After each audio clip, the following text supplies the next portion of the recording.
Assalamualaikum warahmatullahi wabarakatuh. Waalaikumsalam warahmatullahi wabarakatuh, Bu. Selamat pagi dan selamat berjumpa kembali dengan Ibu tentunya pada mata pelajaran yang sama, yaitu biologi. Apa kabar semuanya hari ini? Semoga baik ya. Alhamdulillah baik, Bu. Alhamdulillah baik semuanya. Oke, sebelum memulai pembelajaran, alangkah baiknya kita berdoa terlebih dahulu. Berdoa dimulai.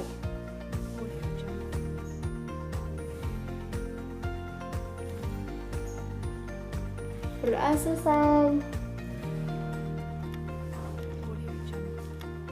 Sebelumnya, Ibu mau ngecek kehadiran kalian semua nih. Apakah di sini hadir semua atau ada yang tidak hadir? Hadir semua, Bu. Wah, keren, kalian hadir semua. Oke, sebelum beranjak ke materi pada minggu ini, apakah masih ada yang ingat kalau minggu lalu itu kita kira-kira ngebahas apa ya? Saya ingat, Bu. Ya, silakan Citra. Minggu lalu kita itu membahas mengenai Kingdom Plantae. Kingdom Plantae merupakan organisme eukariotik multiseluler yang mempunyai klorofil dan dinding sel. Wah, betul sekali jawaban Citra. Minggu lalu itu kita ngebahas mengenai Kingdom Plantae, di mana merupakan Kingdom Plantae ini organisme eukariotik multiseluler yang mempunyai dinding sel dan klorofil. Oke, sepertinya kalian ini sudah paham sekali ya mengenai materi Kingdom Plantae. Selanjutnya kita akan memasuki materi pada minggu ini, di mana pada minggu ini kita akan membahas materi mengenai keanekaragaman hayati. Tujuan pembelajaran pada materi keanekaragaman hayati ini ada 3. Yang pertama yaitu siswa kelas 10 mampu mendeskripsikan konsep keanekaragaman dan keseragaman setelah membaca modul. Yang kedua yaitu siswa kelas 10 mampu mengidentifikasi tingkat keanekaragaman hayati setelah membaca modul dan setelah dijelaskan oleh guru. Yang ketiga yaitu siswa kelas 10 mampu mengamati tingkat keanekaragaman hayati setelah melakukan pengamatan di sekitar. Oke, langsung saja kita memasuki materi keanekaragaman hayati. Nah, sebelumnya Ibu kan sudah pernah ngasih tugas nih minggu lalu tuh ke kalian kalau suruh baca-baca artikel atau baca-baca buku mengenai keanekaragaman hayati. Nah, apakah ada yang tahu keanekaragaman hayati itu apa sih? Syafira tahu, Bu. Ya, silakan Syafira coba paparkan mengenai definisi dari keanekaragaman hayati. Keanekaragaman hayati adalah keanekaragaman hewan dan tumbuhan yang ada di Indonesia, Bu.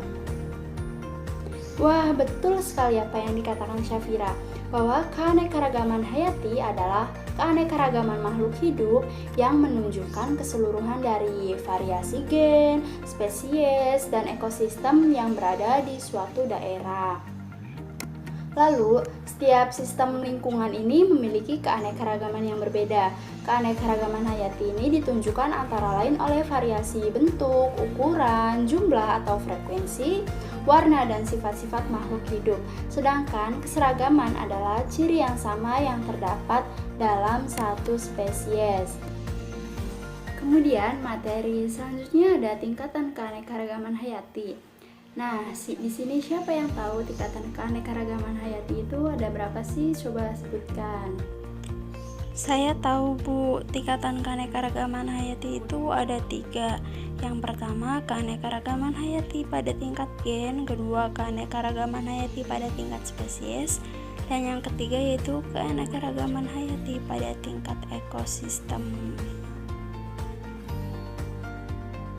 Betul sekali jawaban dari Laudia, bahwa tingkatan keanekaragaman hayati ini ada 3. Yang pertama, keanekaragaman hayati pada tingkat gen, yang kedua keanekaragaman hayati pada tingkat spesies atau tingkat jenis, dan yang ketiga yaitu keanekaragaman hayati tingkat ekosistem. Atau biar kalian lebih mudah untuk mengingatnya, bisa disingkat dengan GSEP, Gen, Spesies, dan Ekosistem. Yang pertama kita bahas keanekaragaman hayati pada tingkat gen terlebih dahulu. Keanekaragaman hayati tingkat gen ini merupakan variasi gen yang ada dalam suatu spesies. Keanekaragaman gen ini terjadi karena adanya faktor genetik dari suatu spesies. Contohnya itu ada jeruk nipis, jeruk pontianak, dan jeruk lemon. Kemudian yang kedua yaitu ada keanekaragaman hayati pada tingkat jenis atau tingkat spesies. Merupakan keanekaragaman antara organisme yang tergolong dalam spesies yang berbeda. Keanekaragaman spesies ini terjadi karena adanya variasi dari spesies tersebut. Contohnya itu ada burung merpati, angsa, dan ayam. Lanjut yang ketiga yaitu ada keanekaragaman hayati pada tingkat ekosistem. Merupakan berbagai jenis makhluk hidup yang berinteraksi dengan lingkungannya. Keanekaragaman ekosistem ini terjadi akibat interaksi yang kompleks antara komponen biotik dengan abiotik. Contoh dari keanekaragaman hayati tingkat ekosistem ini ada ekosistem sungai, sawah, dan hutan. Kemudian ada keanekaragaman hayati di Indonesia. Di Indonesia ini terdapat keanekaragaman tumbuhan, keanekaragaman hewan, dan juga terdapat bioma. Kita bahas yang pertama dulu yaitu keanekaragaman tumbuhan. Nah, pasti kalian udah nggak asing dong dengerin kata tumbuhan. Kalian juga biasa sering melihat di kehidupan kalian sehari-hari. Nah, jenis tumbuhan-tumbuhan yang ada di Indonesia ini diperkirakan berjumlah sebanyak 25.000 jenis atau lebih dari 10% dari flora yang ada di dunia. Dari semua suku tumbuhan yang ada, suku anggrek atau Orchidaceae adalah suku yang terbesar dan ditaksir terdapat sekitar 3.000 jenis. Cukup banyak juga ya suku anggrek ini berada di Indonesia. Kemudian yang kedua ada keanekaragaman hewan. Jenis-jenis hewan yang ada di Indonesia ini diperkirakan berjumlah sekitar 220.000 jenis yang terdiri dari lebih kurang 200.000 serangga, kurang lebih 17 fauna serangga di dunia, 4.000 jenis ikan, 2.000 jenis burung-burungan, serta 1.000 jenis reptilia dan amfibi. Kemudian selanjutnya ada bioma. Apakah ada yang tahu pengertian bioma itu apa sih? Saya tahu, Bu. Ya, silakan Ira. Bioma merupakan ekosistem besar dengan daerah luas yang terdiri dari flora fauna yang khas, Bu. Betul sekali jawaban dari Ira.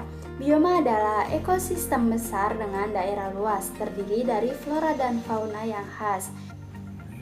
Bioma juga diartikan sebagai ekosistem-ekosistem yang terbentuk karena perbedaan letak geografis dan letak astronomisnya. Selanjutnya ada ciri-ciri bioma. Yang pertama yaitu terbentuknya interaksi unsur-unsur lingkungan. Yang kedua merupakan komunitas klimaks atau kumpulan macam-macam dari populasi. Yang ketiga merupakan komunitas yang cukup stabil. Yang keempat mampu dikenali dengan cara melihat dominasi vegetasinya. Yang kelima yaitu penamaan bioma didasarkan pada dominasi vegetasinya. Kemudian ada fungsi dari bioma. Fungsi dari bioma ini yang pertama untuk mempermudah melakukan penataan suatu populasi. Jadi dengan adanya bioma kita ini lebih mudah untuk menata suatu populasi yang ada. Yang kedua yaitu mampu mengetahui jenis tumbuhan dan hewan berdasarkan cara hidupnya untuk menyesuaikan diri terhadap lingkungan. Ya, jadi dengan adanya bioma ini kita jadi mampu mengetahui jenis tumbuhan dan hewan berdasarkan cara hidupnya. Yang ketiga yaitu mempermudah melakukan pendataan jenis-jenis tumbuhan dan hewan. Ya, jadi dengan adanya bioma, kita ini dapat lebih mudah untuk mendata jenis-jenis tumbuhan dan hewan yang ada, khususnya buat para peneliti-peneliti. Jadi mereka itu akan lebih mudah mendata hewan-hewan yang adanya karena adanya bioma. Yang keempat yaitu mempermudah pengelompokan hewan serta tumbuhan yang baru ditemukan. Jadi dengan adanya bioma kita lebih mudah untuk mengelompokkan hewan serta tumbuhan yang baru ditemukan, apalagi buat para peneliti-peneliti itu. Jadi mereka itu akan lebih mudah untuk mengelompokkan tumbuhan, hewan yang baru ditemukannya. Kemudian ada faktor yang mempengaruhi bioma. Yang pertama itu ada iklim. Yang kedua ada letak geografis.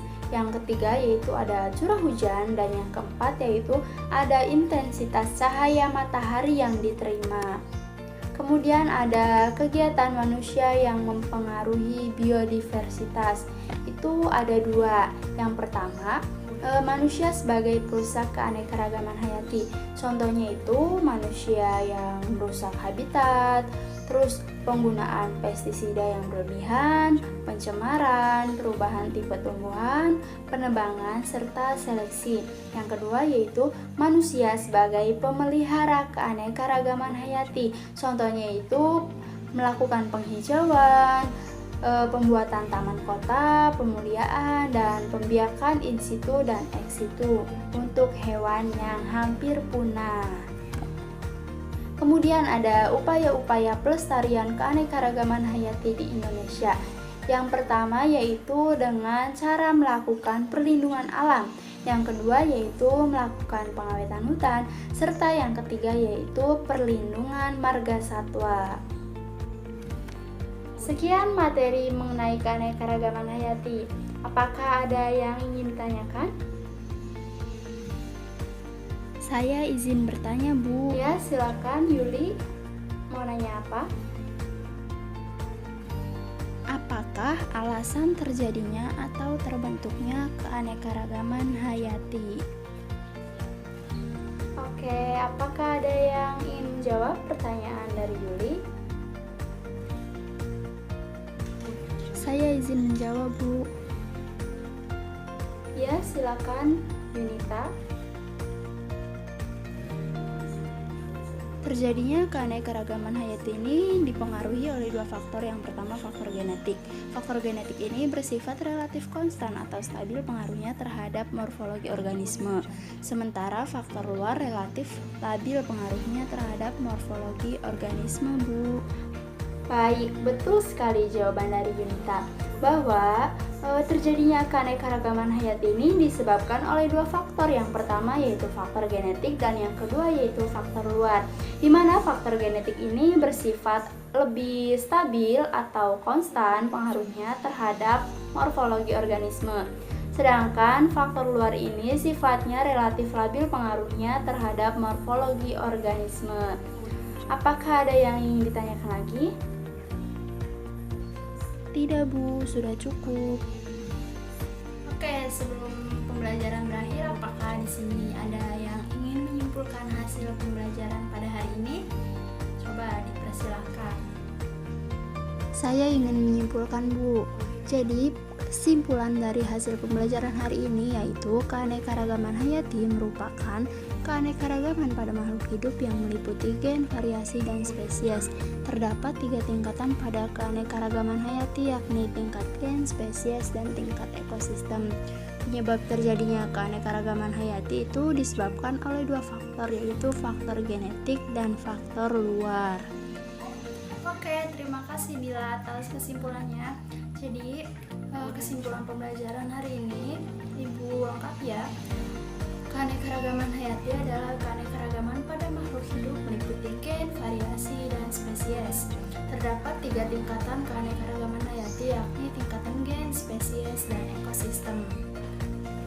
Penyebab terjadinya keanekaragaman ini ada dua faktor. Yang pertama yaitu faktor genetik, dan yang kedua yaitu faktor luar. Faktor genetik ini bersifat relatif konstan atau stabil pengaruhnya terhadap morfologi organisme.